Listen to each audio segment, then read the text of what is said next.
great to have you. Been following your work for a while, both with Pain and Hypocrisy. And Yeah. Okay. so I'm keen to ask a few questions with the new album. Just in general, catch up and have a great conversation. Yeah, definitely. And Let's so, go. right, shall we get right into it? Yeah, let's do it. Okay, so right. So, what inspired you to create Party in My Head? And what I think was while the pandemic was still going on. Yeah, I think it came out in May or June of 21. Well, it was like in between being done with Hypocrisy Worship album and waiting for September because that was the schedule for it to get released. And I know my manager said you need to write some Pain songs, otherwise people will wait for a long time because you're going to be busy with Hypocrisy from September on, until it's done. You go to every corner in the world. So I started to write this, and with lyrics it came very easy, put it that way. It was just, I guess that's why it never really stopped playing. It's strange. I guess I just wrote out of the situation, how I felt and how I thought other people was feeling at the time. Everybody all dressed up and no one to blow, Yeah. So, I mean, everybody was sitting home and trying to get out, to meet friends, to party and so on. So I just basically wrote that song. And Give Me Shelter, I had laying around for years, but it was more in the original kind of version. So I decided to pimp it up a little bit. So now you have two songs at least, to give them the people something. And of course, I started to write in March, April for this album of 21. And it was a little on and off going on tours and things like that. But I think the first song I wrote after Party in My Head, because I said to myself, okay, it's time to start writing for this album. And I was listening to Coming Home, and for me, when I listened to it all the way through, it felt a little bit sleepy, put it that way. I mean, I'm a huge Bowie fan, been for a long time. And I guess it was my experimental moment on a few songs, with orchestra, acoustic guitars, and a lot of ambience drums, drum rooms, and things like that. So I guess that's why it became a little bit different. But you need to get your artistic things out. So I made up my mind after listening. I want more distortion. I want more industrial, and more, party feeling or whatever you want to call it into the album. So I wrote Push the Pusher right away after Party in My Head. And then I wrote I Am, the title track, which is more of a slow, dark song, So if I do one thing, then I usually do the opposite next time when I write music. It goes for anything I do, if it's a fast song, then I most likely will do a slow song or a mid-tempo song, and it goes vice versa like that all the time. So for me, it's just not to do an up-tempo twice, in a row, because I'm afraid they will, merge into each other somehow. So I really try to be schizophrenic and go the opposite way on the next song when I write. So there you go. And when Hypocrisy started touring in October, November, they're 21. In between, when I got home, I tried to do a song here and a song there, and then go out again. So it was pretty busy for a while. That's why it took so long, I guess. To put it together, because I had to find time and feeling into to be inspired to write. And you named the album I Am. Mm. So how did you sort of end up with this title? Because it's very short. Yeah. Obviously, it's obvious what it means, but for you, what does it really mean? For me, it means really represent me, what I was feeling and thinking during this period between 21 and 23, when the album was done.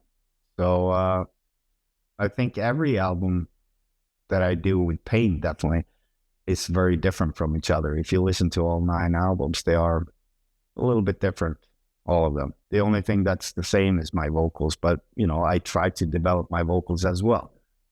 So Pain was set from the beginning to do other things than Hypocrisy, and I was doing anything from Pink Floyd, writing stuff, and slipping away with Hypocrisy was one of the first things I did that it was supposed to be my solo project, in 95, 96 there. So, but the other guy, I mean, we're all big Pink Floyd fans. So the other guy said like, hey, let's release these 2 songs on Abducted. And I was very skeptical. And when it came out, fans were very skeptical. But nowadays, it's one of the highest played on Spotify, for example. So, time change and things like that. But that's how Pain started from the beginning. And then I got into Goa trance stuff in the mid-90s as well. And I really wanted to do this dance techno stuff, but I had shitty sound. So I started adding guitars on top. And that's how Pain came out for being this kind of style, I would say. And I believe that with Pain, you pretty much do everything, right? In terms of recording, writing. Yeah. And in this new album, do you have your son, Sebastian, working with you as well? So how did Yeah, exactly. I mean, Sebastian's been writing songs for a long time. First time he was on an album was when he was 14. Me and him wrote the Soldier of Fortune on End of Disclosure album. So he's always been writing. He wrote Mathematique on Lindemann album by himself.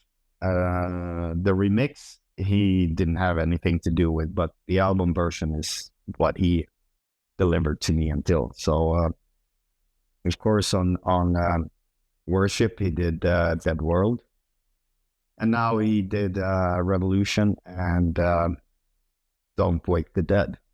So I mean, I'm really happy he's writing, because I mean he's a very talented guy, both as a musician, drummer. For example, he's probably the best drummer I ever played with in my whole life, and I played with a lot of drummers. And I guess because he was brought up hearing me coming home for dinner complaining about drummers not hitting right and things like that all his childhood. So he's a hell of a drummer. He's a hell of a hitter, and yeah, it's just a pleasure. I hope he can write some more stuff. So I'm gonna have to ask you, because I have kids, and I'm sure other parents would like to get a few tips from you. So what is the best encouragement you have for parents with kids that want to pursue this kind of activities? Oh God, that's tricky. I mean, Sam was always like, he was always into music just like me, but he didn't really start playing drums until he was like 13 or 14. There was a lot of talk about, I want to be a drummer, but nothing really happened. And then all suddenly, we had a room that he could sit in my brother's old studio that I had, and I was in my studio. So he always went down and practiced in there. And all of a sudden I heard he started playing, and he was really hauling ass on drums and stuff like that. He was doing more of Meshuggah kind of stuff, more complex music. He was more into that. And of course, Slipknot at the time, with Joey, was one of his bigger inspirement. Had him meet him a couple of times, so that was great, to get him keep on going. I mean, you can't put it this way. You can't tell kids what they should be or what they should be interested in. It should come naturally and not be forced on. So that's why I never forced him and asked him if he wanted to play drums or blah, blah, blah. He was using the drums we had in the second studio that was already closed down. And when I finally saw that he was really developing, then I bought him a drum set. Okay. So don't push your kids too much on things that you want them to do. Push them on things they want to do. Yes.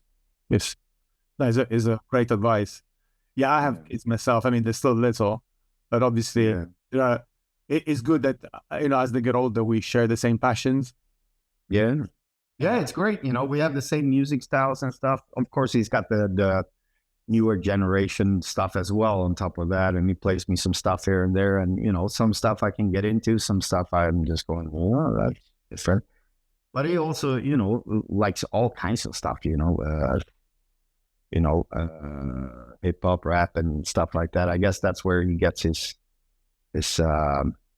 loop ideas from and things like that, and he's just a very open-minded person when it comes to music styles, which I think is good because that's how I was brought up. Of course, I was more into the tougher stuff in the beginning of the 80s, when Maiden and I discovered Judas Priest, even though they've been around a couple of years before that. But, beginning of the 80s, when Welcome to Hell came out with Venom in 81, I bought it.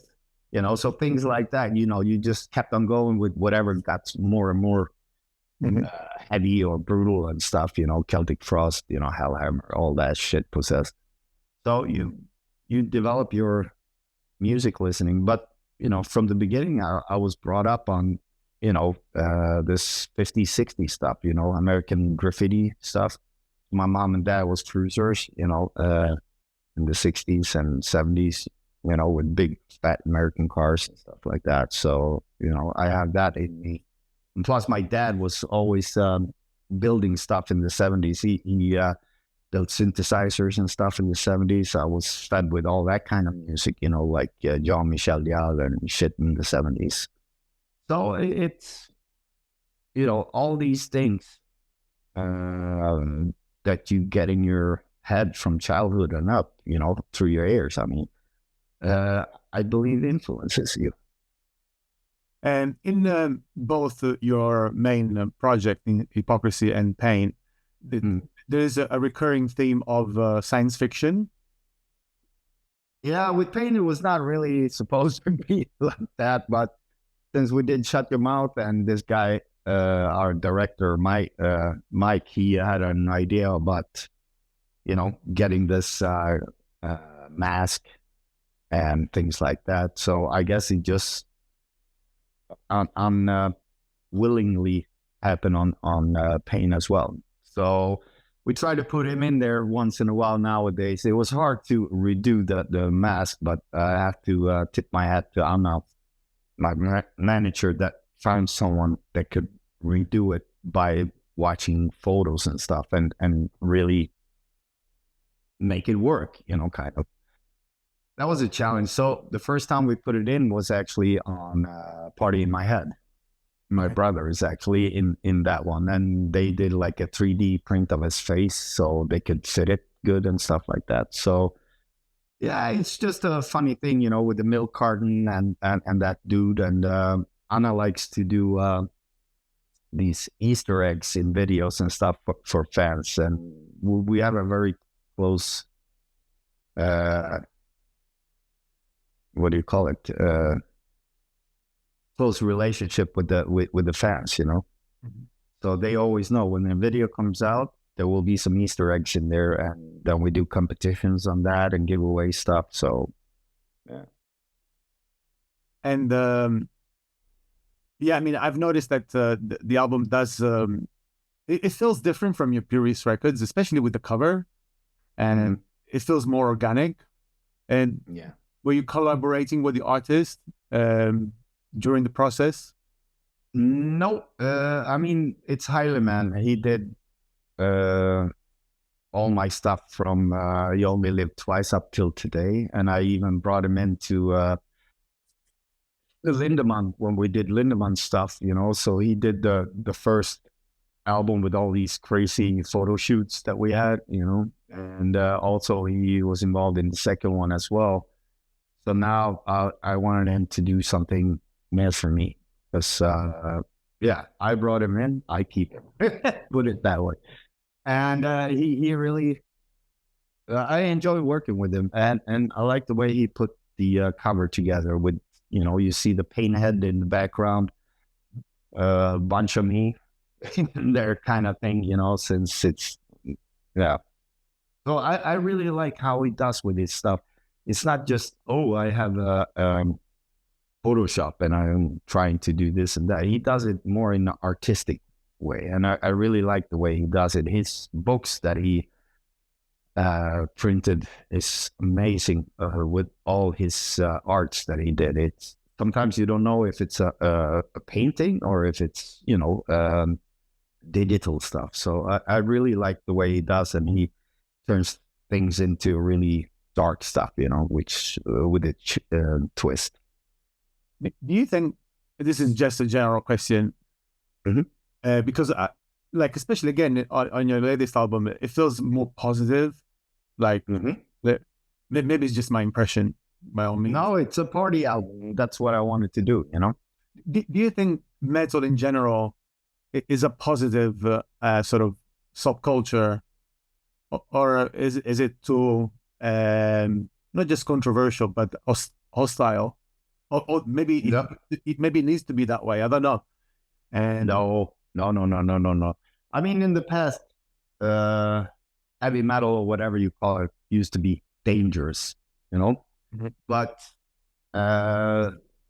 it's not. It actually helps people a lot who doesn't play music to go to concerts, to listen to music. It's like therapy for people. And same for me. When I write music, lyrics, it's a therapy for me to just ventilate, you know. So we all do it in different ways. I guess musicians ventilate in one way, and music fans ventilates in different ways, you know. Either if it's a sad song, you know, they can feel sorry for themselves and, you know, ventilate there. Or if they're get happy of the song and things like that. I mean, go with the flow. That was actually for me, that lyrics, to, you know, don't get so upset when things doesn't go the way you want, you know, count to 10 and go with the flow kind of thing. And a lot of people I read now, you know, they can really get into the situation. So, I mean, I'm not trying to do any hocus pocus lyrics. I'm pretty straight to the topic. I don't know, you know, move around too much around it and try to put out like things that people have to think with pain. You know, it's just basically just in your face right there what I think and feel. And I'm pretty sure you followed more or less the controversy around the AI art. And do you have any like thoughts or likes or dislikes in regarding AI art? Because we know that a couple of major bands, you know, they've used, and people ask me like, you know, what is my take, considering the, you know, the name of the brand is heavy music artwork. And so it's a bit of a pickle for me to sort of give a judgment or to give condemnations or whatever. Have you given any thoughts? Not really. I mean, especially for newcomer bands and stuff like that, maybe it's a good tool for them to get a good cover to keep on going, to present it to companies or booking agencies or whatever, you know. We took help with the new Push the Pusher video, help of AI, because there was 2 guys working on this cartoon for 2.5 months. You know, 2 guys, was doing the cartoon on that. It's what, 4.5 minute long, 2.5 months. Plus they took help of AI, I guess, to make it a little bit faster. Otherwise, it would probably take a half a year. So sometimes AI can be a good tool put it that way. But maybe not to do everything for you. Then you get lazy and maybe you lose your fantasy, I guess. I don't know. I mean, I guess you can write in whatever you want nowadays, and then you get a cover, So it's up to everybody. I don't judge anybody for anything. I still have a lot of ideas, so I don't need it yet. But even I remember back in the 90s when, or even 80s to some extent, when Iron Maiden released Seven Sons, and they included the keyboards, there was an uproar, like metal should not have keyboards. Or in the 90s, some bands were playing with the synthesizers or even dance music. Again, another uproar. Metal bands shouldn't do it. Yeah. So it's like it goes in waves, I guess. I think people were just not used to it, and especially with Iron Maiden, you were not used to even think about they had keyboards and stuff. So I think it was a shock for the people. But nowadays they still have a keyboardist playing live with them on certain things. He comes up and then it goes down again on certain songs where I think they use synthesizer guitars in the past, like MIDI guitars, and I guess they need someone to play it. So that's how it is. It's better than backtracks, I would say. I mean, I'm old enough to remember that people were not like too eager to see digital art even, and now everyone uses Photoshop, for example. Yeah. I mean, I don't know if in time will tell us if this is really the same thing, but we are here. Yeah, exactly. And like I said, when it was metal, it was not so normal to put in keyboards and stuff like that. It was always two guitars, singer, drums, and bass. So that became, people went like, oh, what the hell? And it was the same thing when we started with Hypocrisy with keyboards. By accident, someone left the keyboard in the studio where I was working. So I started to press the keys and stuff, and all suddenly I had melodies. And yeah, that's how Hypocrisy started, with melodies from keyboards, choirs, and shit like that. So it was just a natural thing for us. I believe nowadays nobody gives a shit, because in the 80s and 90s it was very unusual. So people got a little shocked and pissed, I guess. But would you say that's also why you created a new project, just to be more flexible or more creative? Yeah, like I said, I did a few Pink Floyd songs. I've done rock and roll songs. I've done heavy metal songs and things, and I didn't really want to change Hypocrisy approach to development. Okay. Peter, I don't have any more questions. All right, cool. Thank you for your time. So, I wish you all the best with your projects, and thank you, man. You're on the road somewhere. Yeah, definitely. Hey folks, thanks for watching this podcast. If you enjoyed this interview, please like, share, and subscribe. Tell your friend, your family, and your cat, and stay awesome. Don't forget to check out our store at www.headingmusicartwork.com. Ciao for now. Preview.